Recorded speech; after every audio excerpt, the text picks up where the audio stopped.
Hey y'all, I am Trish Causey. Thank you so much for joining me today. I just got done with another episode of Sacred Sex with Trish. And so I am coming over here to my Instagram to see if y'all have any questions. Hello there. Is it Kygirl?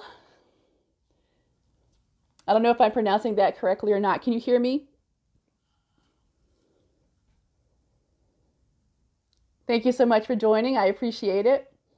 But yeah, so just got done with a great episode, and I was talking about healing the heart genitals connection.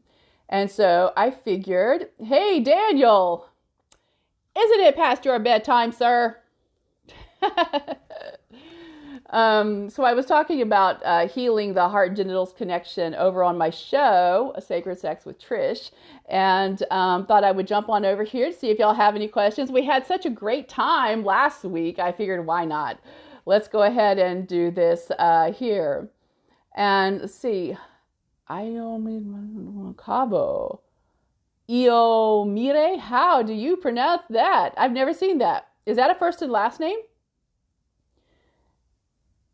Iomire Macabo. You know, I love doing the Instagram lives because I get to learn so many new names. It's like every week I get to learn a new name. So I'm only going to be here a few minutes. So if y'all would like to ask a question, feel free. Go ahead, type in the comments. It can be anything. Sex, relationships, the weather, cooking. I don't care. Ask away. And just a reminder, though, the topic for Sacred Sex with Trish that I just got finished hosting, that is the topic tonight was healing the heart genitals connection. And, people have lots of problems with that because of all the sexual trauma that we experience here, unfortunately, in this lifetime. And, but we can talk about happy stuff too. So, hey, James, how are you? So if anybody has any questions, if somebody can let me know you can actually hear me, that would be great. So hi to all of you. But I feel that healing the heart genitals connection is really important because of all the trauma that we experience in this culture, in this lifetime. And, one of the most common assaults, at least for men in the United States, of course, is circumcision. So I, talk about that.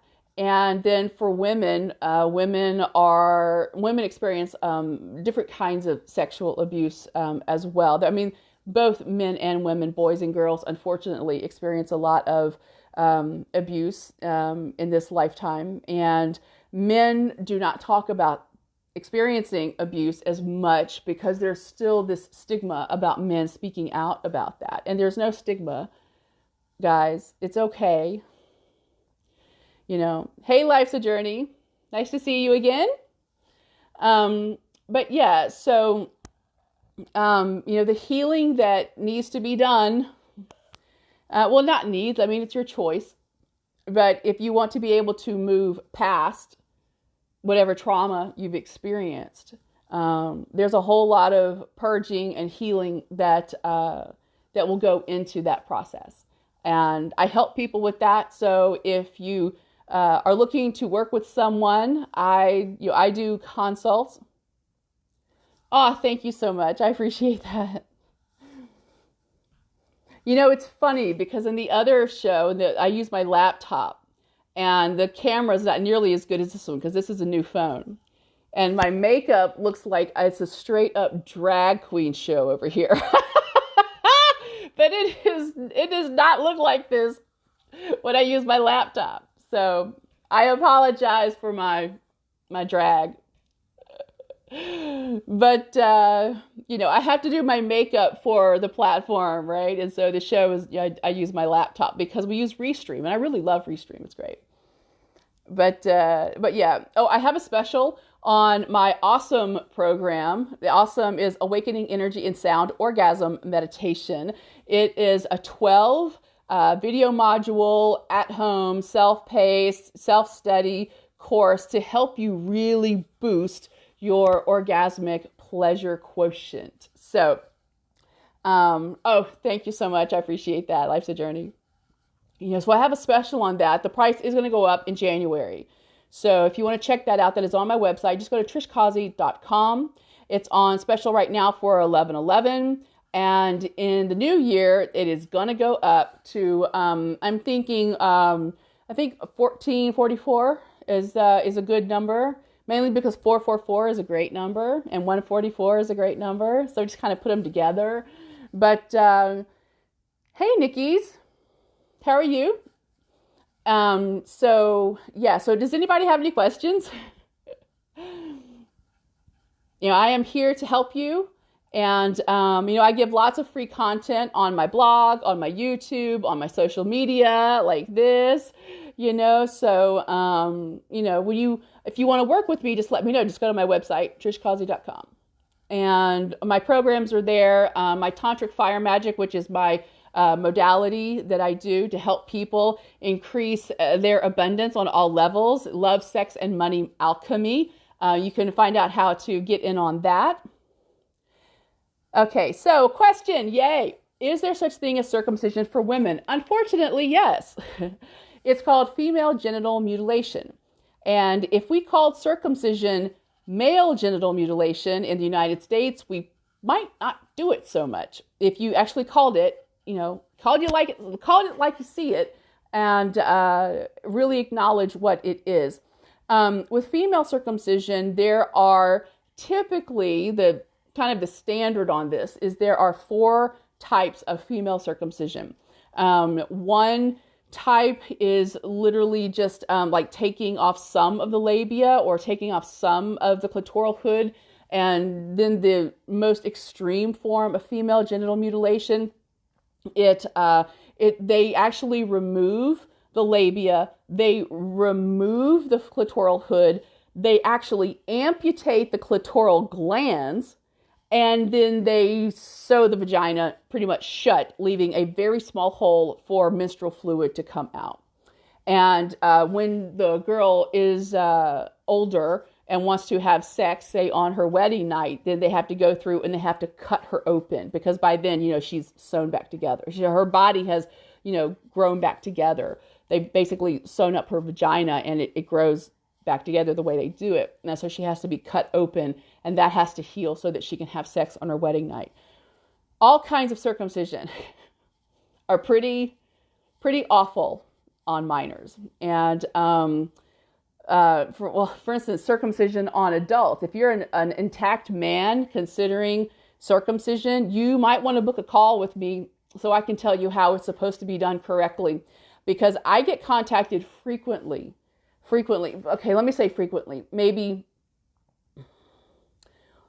sometimes once a month, sometimes every other month, by a man who was intact, who decided to get circumcised because he's tired of being bullied, he's tired of being ridiculed, he's tired of being rejected by women, so he goes and gets circumcised.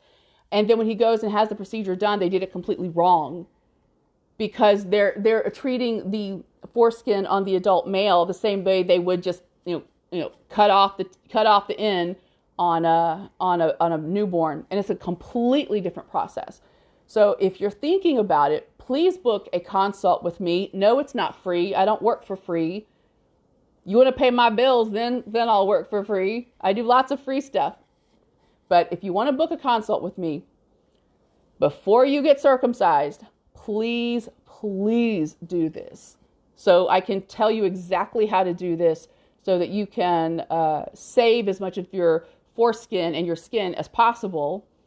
And, and maybe we can actually work through some of these issues of self-worth, self-love, image issues, relationship issues, so that maybe you don't want to do the circumcision after all, and you'll keep your foreskin, because sex will never be the same once you lose your foreskin. Not only because you're losing nerves, you're losing the nerve endings, and you're losing several different bundles of nerve endings: the frenulum, the internal foreskin, the ridge band. Then you're losing you're losing a lot of function as well, because of course the foreskin protects the glands when you're not having sex, right? Keeps it nice and juicy, moist. What's the difference between when they're a baby and adult? Well, when they're an adult, the foreskin has retracted, obviously. But it's just, when they're a baby, the way they do the circumcision is the foreskin is fused to the glands, right? And that is called physiological phimosis. So every boy is born with phimosis. Phimosis is Greek. It means muzzle. And that's exactly what the foreskin does on a newborn baby. It's like the foreskin's like a little muzzle, to protect the glands from the acidic pH of urine. Okay. And so when they go in for doing the circumcision on babies, they take a couple of different instruments and they go in and they jab through the foreskin to separate the foreskin from the glands. The foreskin is held onto the baby's glands, onto the penis, by a tissue called synechia. It's the same kind of tissue that connects your fingernail to your finger, okay? So they go in and they jab it, and the weird thing is that they would go in and they jab it, and then they do some other maneuvers to crush it. Now, there is no reason to crush the foreskin, except in the crushing of the foreskin, it actually stimulates more stem cells to be created. And more stem cells means the foreskin is worth more when the hospital sells it to various companies, or when the foreskin is later resold, because a foreskin can be sold and sold and sold and sold and sold to cosmetic companies, biotech labs, that kind of those kind of companies that work with stem cells and fibroblasts. If you use any kind of skin product, anti-aging product that says it has stem cells and fibroblasts, probably comes from baby foreskin. If you ever did a science class in high school or college where you worked with cultures and you had to grow things in a culture, very good chance that those culture bases were from foreskin. And hey, Bisforbaros, hello. So anyway, don't want to be a Debbie Downer. Anybody else have a question? We can talk about anything. We don't have to talk about foreskin. That's just my favorite topic. An update about the book. I am still taking surveys from intact men for the book. I'm now trying to get to 300. And once I get 300, I am done. And it depends on where I am in April or May of next year. There's no point in releasing a book that no one's going to buy right now, right? Because I can't promote it because I can't really travel right now. So when I got to 200, I was so happy. Now I'm going for 300, and it's really great. I think we're up to 33 countries too.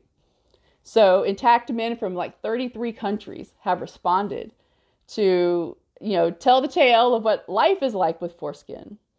And I think it's going to be a huge help in getting people to understand what foreskin is and why males deserve to have it, because they're born with it. It's their human right to keep it. Violates medical ethics to do that kind of surgery on a person who cannot legally consent to that cosmetic procedure. That's the baby. He can't consent to that. So, anybody else have questions? There are only a few of us still watching. I am going to try and do this on Tuesdays. So, because I'm all, gussied up and all. So I may try and do this on Tuesdays. And so my show, Sacred Sex with Trish, it's on Facebook and YouTube. And that is at 8 p.m. Central. So 6 Pacific. And hey, Jan or Jan. Sorry. How are you? The Sacred Sex with Trish is at 6 p.m. Pacific, 9 p.m. Eastern. And I think, if I remember correctly, that's 2 a.m. UK and 1 p.m. 1 p.m. on Aussie time. So, I'm about to go. But if you have any questions, I'll be happy to answer them really quickly. Hey, how are you? Thank you for tuning in. I appreciate that. And I do notice when you like my posts, and I'm very grateful. Thank you so much. You know, all of the algorithms on Facebook and Instagram and even Twitter, they've changed all the algorithms. And, you know, my posts don't come up nearly as often anymore. And so I try to do posts that are not about foreskin. It kind of, you know, gets them off my back for a week or so. And then I talk about foreskin and then I'm back to, you know, not seeing much action on my posts. So y'all may have to come like to my profile and see what I'm posting, because it may not show up in your timeline because of the algorithms. Both Facebook and Instagram kind of lump sex education in with pornography. So, stupid. Yes, please ask a question. Hey, Lux, how are you? Yes, I'll be happy to answer one or two more questions. And of course, you can always book a consult with me. Just go to my website, trishcausey.com. You can see my programs, my courses. If I know you, like if we've talked, yeah, I guess you can direct message me. But generally, I don't respond to direct messages here on Instagram. Hi, YouTube is very good. YouTube has started doing this audio scanning. So even when you're doing live shows, they're scanning the audio. And if you say something YouTube doesn't like, they will shut your live stream down. And this has actually happened to me. When I was doing the live reveal of my car, when I saw my new car for the first time, and I thought, oh, if you see my car, because y'all remember, if you have followed me for a while, you may remember my car was stolen in San Francisco when I was a guest speaker at an intactivist event. It was the 15th International Symposium for Genital Rights for the Child, and so genital autonomy and children's rights. They don't prevent sex education. My YouTube channel was demonetized way before YouTube changed their rules, because I talk about sex and I talk about sexual abuse and sexual trauma, but then also sexual pleasure. And they said back then that the advertisers may not want their ads on my videos, because then their buyers might be upset or something. I was like, well, if they're watching my videos, clearly they're not upset, right? But I have had a number of my videos on YouTube taken down, and I've had to fight, and I've had to appeal that to get them put back up. So no, YouTube is not innocent in all of this. In fact, because YouTube now has the audio scanning, they're actually a little bit worse than Facebook and Instagram. They're all bad at this point. All right, so Jan, I don't know. You said you had a question. Go ahead and ask. Where can I send pics?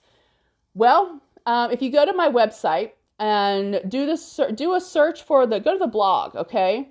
And do a search for Intact Submit, and that has all of the submission guidelines. It tells you exactly how to, okay, Lux, I'm going to block you, all right? If you do that. Don't ask people to send you pics from my live, all right? I don't like that shit, so don't do that.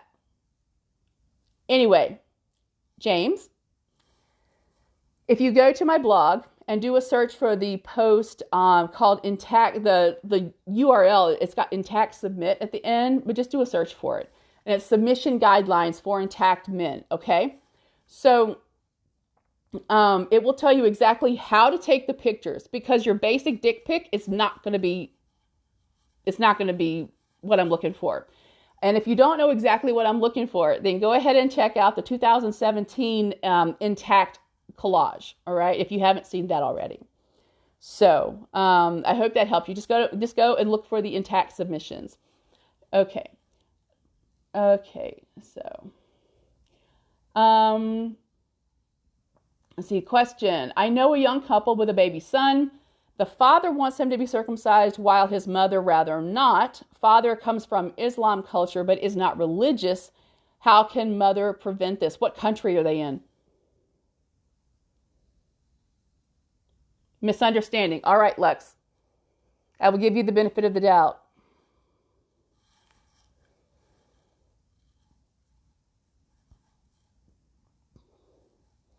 Do you know what country they're in? If they're in the United States, are they legally married? That's actually a big Netherlands. Oh, okay. Well, I don't know what the laws are there. Do you know if they're legally married?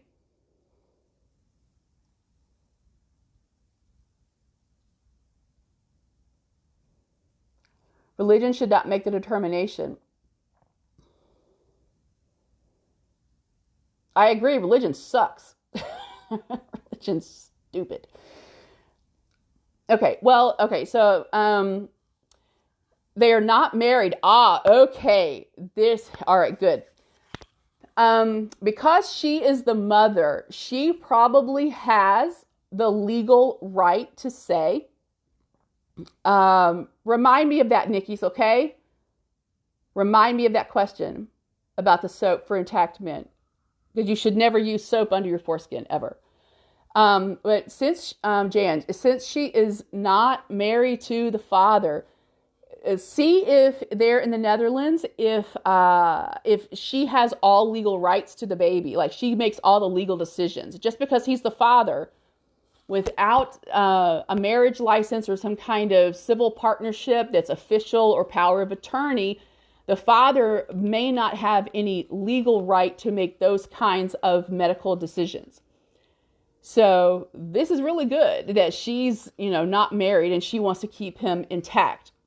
As far as the religion thing goes, and I think we're all in agreement here, but people outside the human rights bubble, they don't get it, that just because you choose to be a certain religion, even if it's your heritage, and it sounds like this is the situation, it's his heritage, but he's not religious, right? His family, his parents will be expecting the baby to be circumcised. And in Islamic culture, they don't circumcise as newborns. They usually wait until they're about 6 or so. But again, in the Netherlands, I don't know. I don't know how they do it there. But check your laws there in the Netherlands. For an unmarried couple, see if the woman, the mother, has all of the legal rights. That's where I would start with that. So you're talking about lawyers. I don't know if you have any lawyers there who are intactivists that can help you with these kinds of legal questions.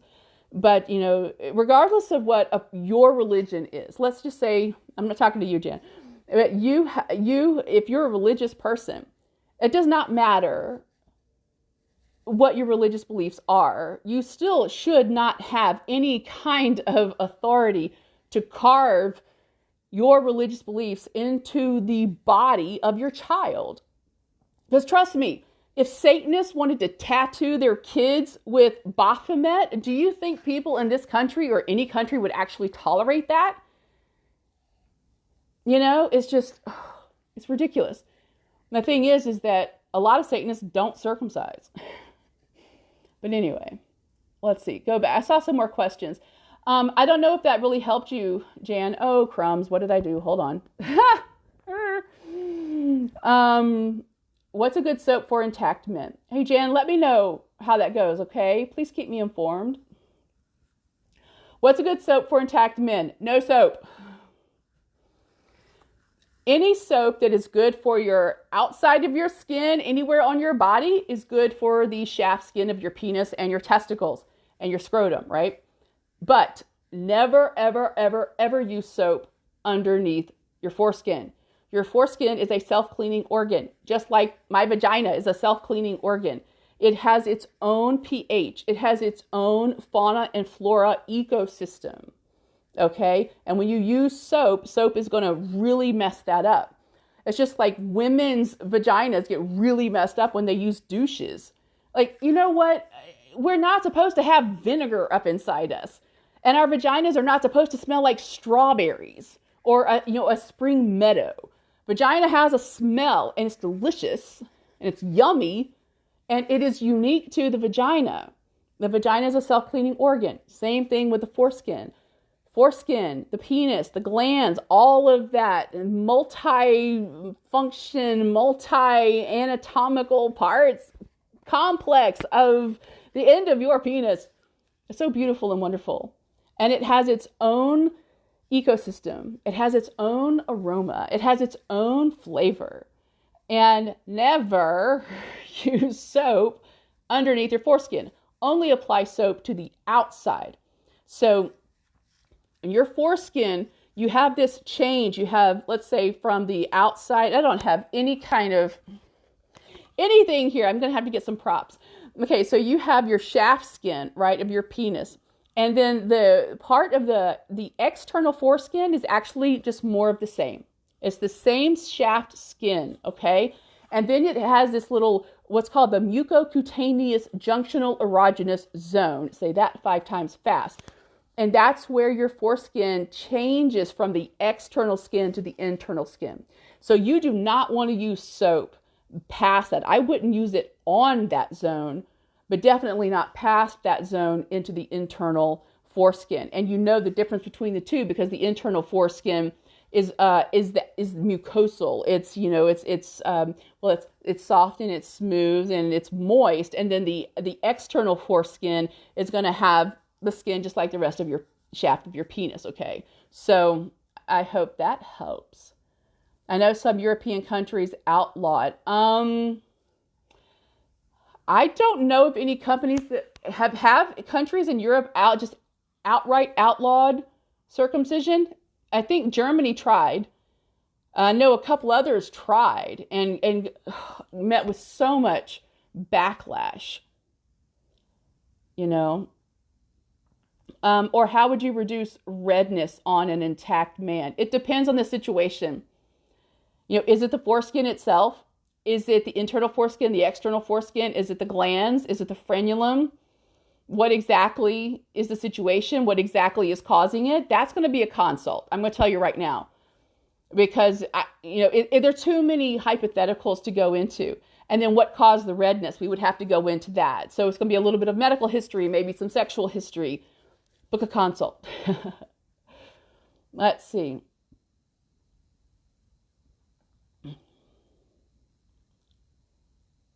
Yeah, in the Philippines, Lux, they do it around like the age of 10, 11, 12, and it's brutal.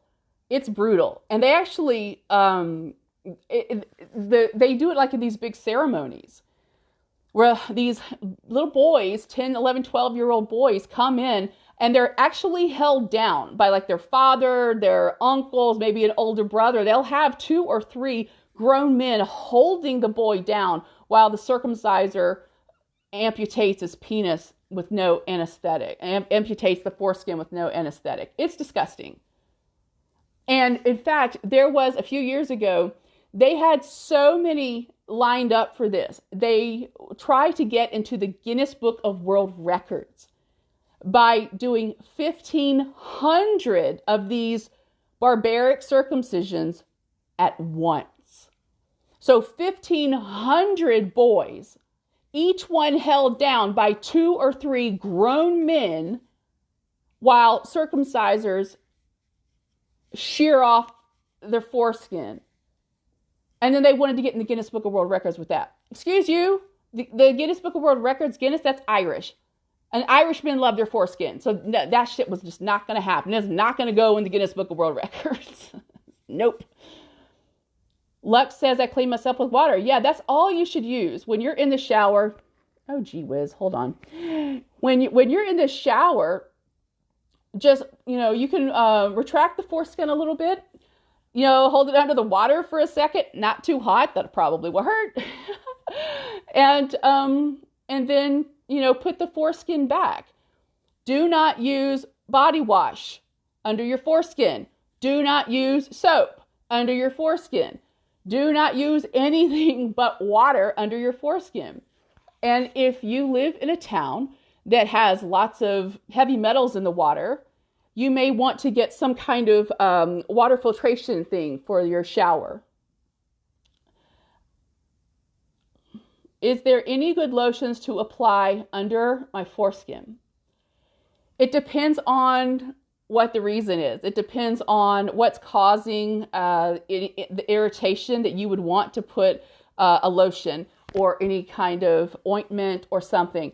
I would say, you said lotions. I would not use any kind of lotion, frankly, because lotions that you can buy on the shelf at the store, they are certainly not formulated to go onto the very, very specialized mucosal interior of the foreskin, and they're damn sure not made to go on an intact man's glands.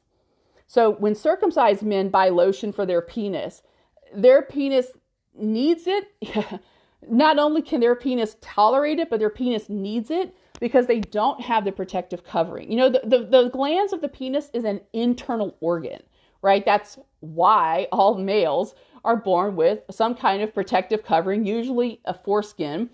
All 5,416 species of mammals, males have a protective covering on their penis. And for most of them, they have an external penis and they have foreskin. So I would not recommend outright using coconut oil, James. Again, this is why it's best to have a consult, because coconut oil is great for a lot of things. It is antibacterial, it is antiviral, it is antifungal, antiseptic. However, as I talked about a little bit earlier, the internal foreskin and the glands and that whole area where the foreskin and the shaft or the neck and the shoulders of the penis kind of meet, that little area, that has its own very, very special ecosystem. You go putting coconut oil, which is antibacterial, you're going to kill your good bacteria. So again, I would book a consult. If you want to have a consult with me, let me know. And so Jan says, hey, Jan, can you tell me, please, is it Jan or Jan? I'm thinking it's more Jan. But please let me know. Please, I don't want to mispronounce your name. You're so great.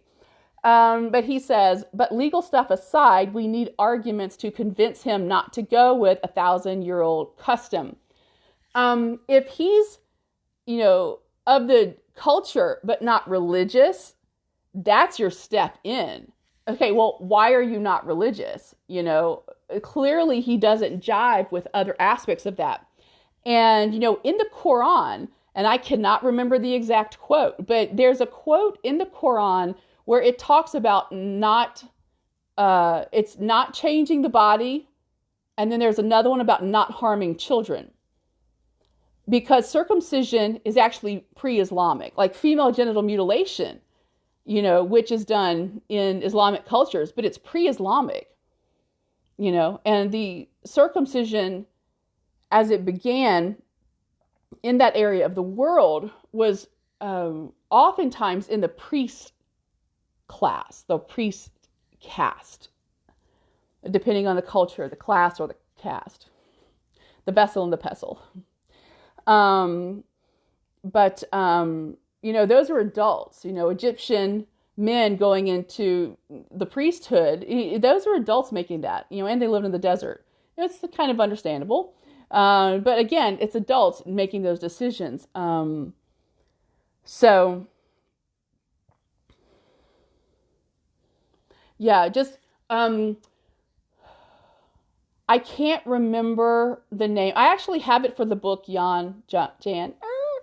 If you want to, I'm going to see if I can find that for you, because it's a very specific quote, because there are there are Muslim intactivists. They do exist.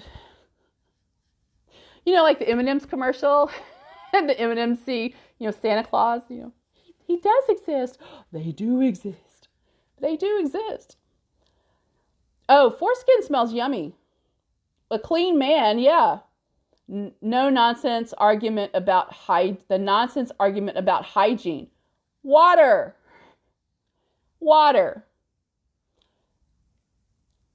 Let's see. Lux says, have you ever seen embarrassing bodies from the UK? No, I do not have a TV. I do not watch TV. Hey there. Is it Dylons? I don't know. Is it German? What is that? How are you? I'm sorry. I'm just now seeing this. What's the point of being a foreskin activist? It's a human rights thing. It's respecting a person's body autonomy. It's respecting a person's right to have, self-determination, to decide what they want to do with their body. The same reason we don't allow, at least in this country, you have to be 18 to get a tattoo. It's just this idea that when you're making permanent body modifications, you might want to have some say in that. I think we all know, being tattooed or having permanent body modifications against your will. We know those lessons from history, don't we? So let's see. So Lux says, I feel the Philippines are being misled by the American and Islamic influence. I don't know about the Islamic influence in the Philippines. I do know about the American influence in the Philippines. I know about the American influence in South Korea, where they never circumcised until America came in the 1950s. So, but there are South Korean intactivists they're trying to change that, because that is not a part of their culture. That is strictly the bullshit brought in by American. Men who are intact don't need lubricant. That is oftentimes true. Yawn. Okay. See, I thought so. How do men control that musty odor under the foreskin? Well, you may want to wash your foreskin, wash underneath your foreskin with water a couple times a day. I would recommend that you rinse your foreskin after every time you go to the bathroom. I recommend you wash your hands before you go to the bathroom, because when you think about it, you're out in public and you're, touching doorknobs, and maybe you paid for something and you put in your PIN number and whatever, and you touch the keypad, and then you go in the bathroom and you just touch your penis. Wash your hands first, guys, please. Because you're going to transfer bacteria from your hands and all these public place things that you've been touching, and now you're touching your penis. And then your foreskin, of course, the inside of the foreskin over the glands is this very warm, moist environment. And that is a breeding ground for bacteria, all right? So the musty smell, it depends on what you mean by musty. It could just be your smell. Right? I mean, we know about the smell of musk, right? That could just be your smell. And like I said earlier, talking about, there's no reason for women to use douches. We're not supposed to smell like strawberries down there. There is a very, very specific smell, and it's all about pheromones. And our culture is scared of normal body smells. And I think this is in part, some of it comes back from, the Romans. They were very fastidious. But there's also that's just advertising. There's marketing, because companies want to sell you stuff. They want to sell, I use deodorant. I like using deodorant. I'm going to keep using deodorant. I'm going to start making my own, so I don't have to buy store-bought with the chemicals and aluminum and all that stuff. But that's a different situation, because here you have two parts of the body rubbing up against each other, right? And so that's what I use the deodorant for more than anything. Well, I don't want to stink, but I don't want the chafing. But that musty odor, it really depends. Again, that would be a consult thing. We could go into that in more depth. Hold on. I'm trying to scroll up.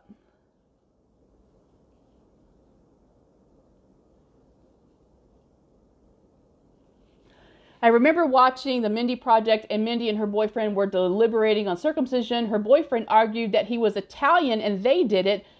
What wasn't mentioned, he was Italian U.S. I would say that depends on the city. If he's Italian in New York, he might actually be circumcised.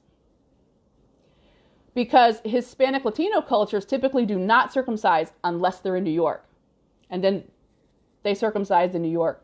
In fact, there's a guy that I used to talk to all the time on Twitter. And when I started doing the Intact book, I reached out to him and said, hey, go ahead and take the survey for the book, and he said, I can't. I said, what do you mean? He said, I'm cut. I said, but you're Hispanic, right? And I know he is. He said, yeah. He said, I'm Puerto Rican. He said, but I think he's from the Bronx. And he said, up here, well, he said, his words, he said, with all the Jewish influence here in New York, even Hispanics get cut. He said what they call him Hebrew Weekend. For Puerto Rican, but the Jewish influence, they call him Hebrew Weekend. So, and true Italians in Italy don't do it. No, they don't. And I think somebody mentioned about Catholics. Typically, Catholics don't.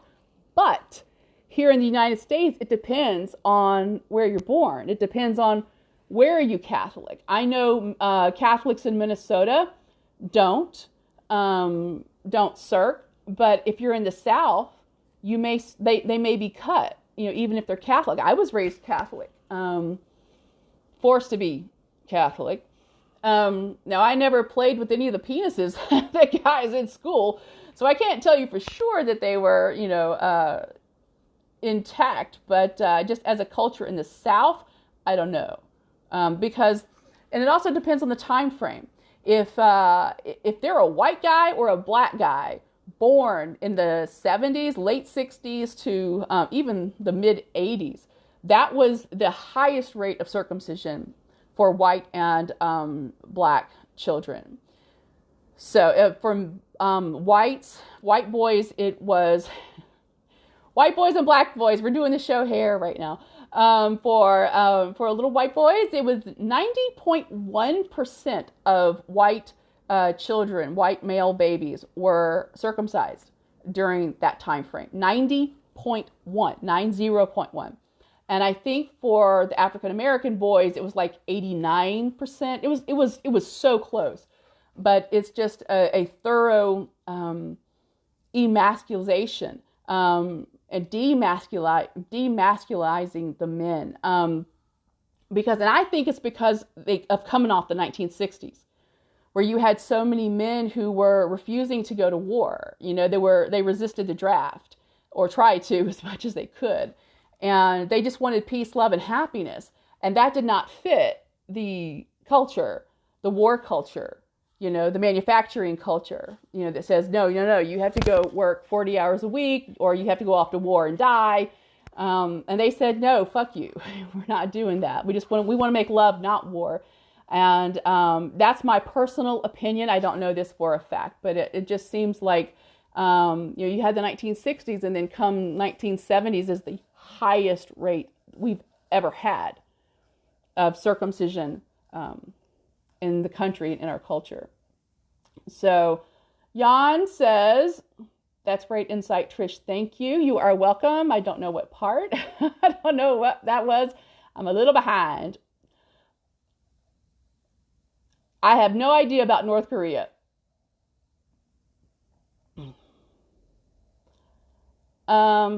Shoot. Jesus was not Catholic. Please stop that bullshit. The Catholic Church actually did not truly exist, as Catholic until after the main schism. Even if they refer to themselves as Catholic or Catholic, you know, hey, Arsema, is it Arsema? Arsema, hey, you know, because the word Catholic means universal. And so the Christian church didn't actually start until around, you know, like the 325, yada, yada, yada. So it considered itself as the church. So you had the Eastern Church, you had the Orthodox Church of the Eastern Europe, etc., etc. And then you had the Western Church. And that was just the church, right? And it wasn't until the schism that they called themselves, or they, maybe they started using it more often, calling themselves the Catholic Church, the Roman Catholic Church, because they really wanted to say they were the universal church, and that any other Christian church, organization, denomination that did not fall under the leadership of the Pope, then those were not true Christian churches. So, holy schnauzers, how long have we been on here?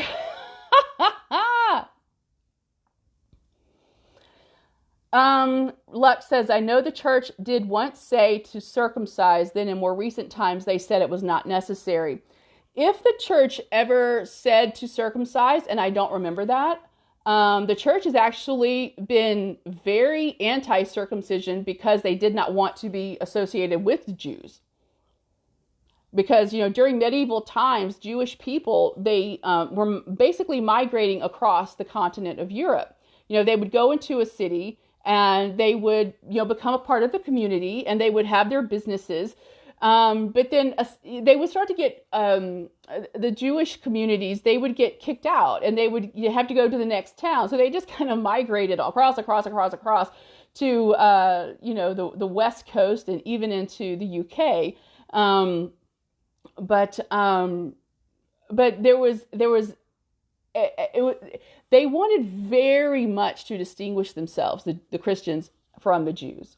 So if there were a time when the Christian or the Catholic Church said anything about circumcision, it would have happened in the early 20th century, up until about like World War I or so. Because even like Prince Charles is circumcised.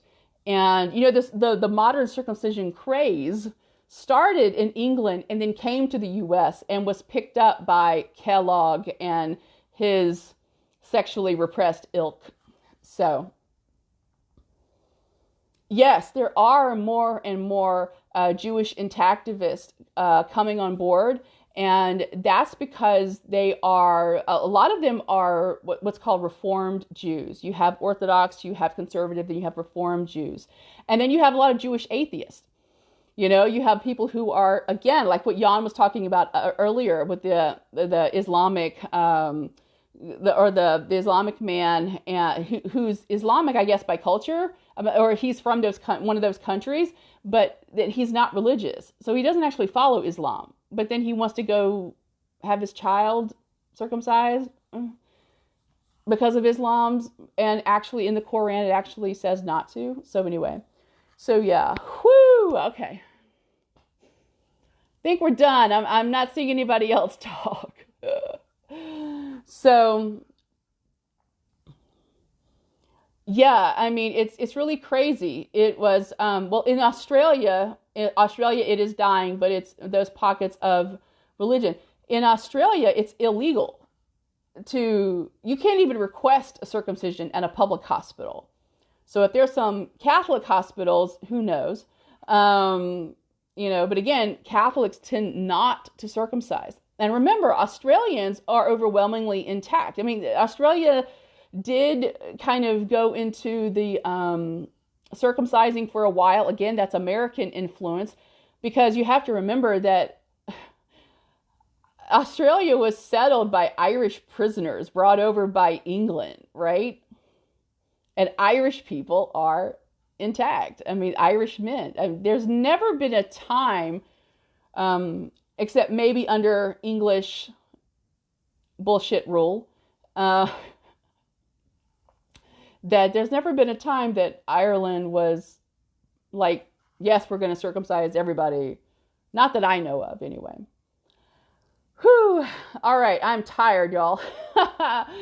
So I hope this was useful. I hope this was helpful. And again, you can go to my website, trishcausey.com, if you'd like to work with me, if you'd like to get in on that special with my program, Awesome Awakening Energy and Sound Orgasm Meditation. It will help your orgasms, can help you heal if you do have any sexual trauma, sexual assault issues, body image issues.